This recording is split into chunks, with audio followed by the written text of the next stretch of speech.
Good morning.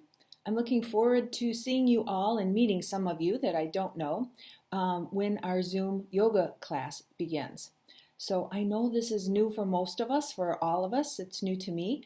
So I think we'll get through it just fine if we all work together and have a little patience. So a little bit about me for those of you who don't know me.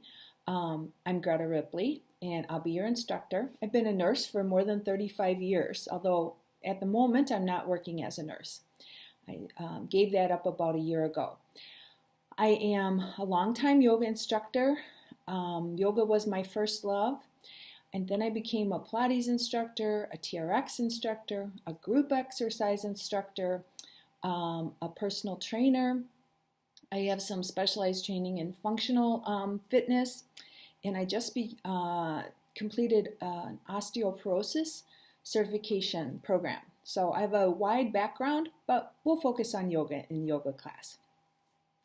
So for those of you in class, maybe you're brand new to yoga, I suspect you're not, but just listen to your body. Put a little gentle smile on your face. Try to work at about 70% or so of your maximum. If your breath is harsh and ragged, you're working too hard. So make your breath nice and smooth and back things up if you feel like you're working just a little bit too aggressively or pushing yourself. There shouldn't be any pushing. I'll offer modifications. So if you have osteoporosis, don't do this. And I'll offer challenges too. For those of you who have been in yoga for a long time, you'll instinctively know these, and you know your body.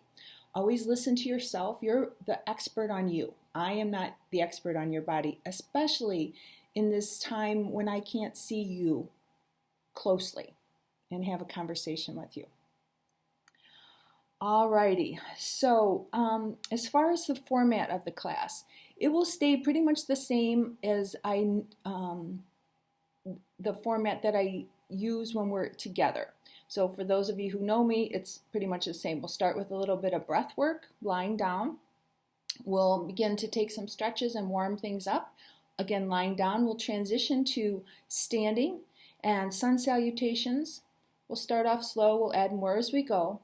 And then some balance work, some standing poses. We'll start to slow things down again, gradually make our way back to the floor. And we normally end with about a 5-minute restorative pose. I'll talk about props for that in a minute. And then a final rest pose with a guided relaxation traditionally. So that is my plan unless something happens and I find it doesn't work as well online. But that's the plan. I want you to start to think about the space where you're going to use for your practice. Where are you going to set your device? What does the lighting look like? Right? You don't want to be lying on your back maybe and looking up at a fluorescent light, especially if it's in a place where you normally wouldn't practice your yoga. Watch out for any lamps or pictures on the wall. For example, there's a chandelier above me. I would have to be careful that I didn't raise my hand and knock the chandelier. So just be careful about that, any pictures on the wall. And then the other part of that is make sure you feel comfortable, right? So you're not interrupted. Maybe you mute your phone or you're not set up right, if you still have a landline, I do. You're not set up right next to your landline, so in the middle of your final rest pose, the phone interrupts you. So phone's on mute or just consider that. Alrighty, I'm going to move on to props. So again, if you've been in yoga before, you know what props you like and you use.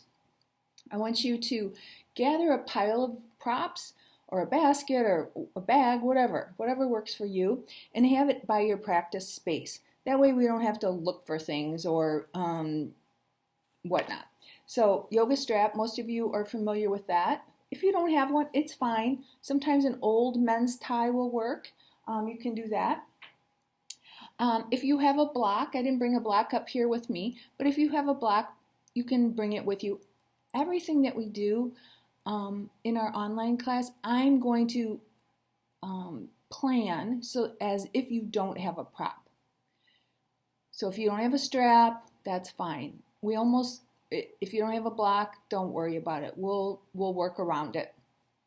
The thing couple things, I guess, that I would like you to consider, especially for our final rest pose and our restorative pose, is a bolster.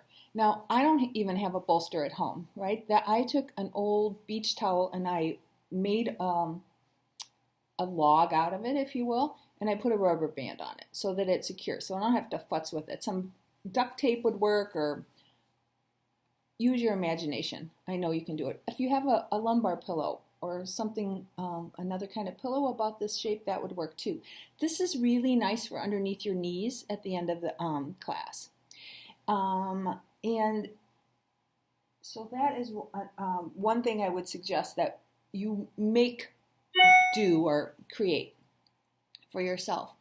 The other thing is, if you use a chair in class for balance, think about what you might use. Do you have a stool or something you could use, or is there a wall nearby that you could still see your device and hang on?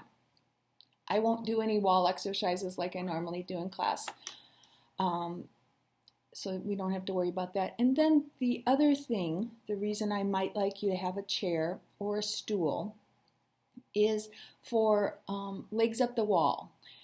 Again, I'm not going to use the wall, but it's nice to elevate your legs at the end of class. Your class is in the evening, and so that's a nice way to sort of calm things down at the end of practice. So props, and one more thing I'll mention regarding props. If you use a knee pad in class at Schoolcraft, they provide knee pads, and I know they're very popular. I use a little knee pad. Think about what you're going to use for a knee pad. If you have a gardening pad, that works. Mine's kind of dirty. I put it in a bag, and that works. You could also fold your mat up. Or if you have a second yoga mat, fold your second yoga mat up. Usually that's the one you don't like. I cut up an old one, and I made myself some knee pads. All right, check on props. Now I'm going to talk about cueing. As those of you who know me, sometimes I speak menopause. Most of you figure out what I mean. I think that while we're in class online, I will do most of the exercises with you. When we're in person, I don't. Poses, not exercises. I probably won't do sun salutations with you except to maybe demonstrate the first time. Anyway, I speak menopause. And compound that with my camera, the camera that I'm using to film myself, creates a mirror image. And I believe Zoom is going to do something very similar. Now, I either have to, I guess I have a couple choices. I have to reverse the way I say things. I don't know if I can do that. So we're going to play around with it, and we'll see how we go. If you don't know what I'm talking about, this is my right hand, but I suspect when you look at it, it looks like it's my left hand. We'll see. All right. Another thing I want you to think about is the lighting in your room or your practice space. There's someone doing yard work outside, so if you hear that, I apologize. Lighting. If you're lying on the floor in your final rest pose, you might not want the fluorescent light on, or a harsh ceiling light on, or your ceiling fan on, unless you're super hot, right? Especially if you're moving your arms up overhead. So think about that. In class, when we're together, normally I start with the lights dim, I start to bring them up a bit, and then they go back down and totally off at the end of class. So something to consider, how you might adjust your lighting so that you feel comfortable. Okay, I think I'm done. That was long-winded. I apologize for being long-winded. I know you have a lot to do to get ready, so I will see you online soon. Take care.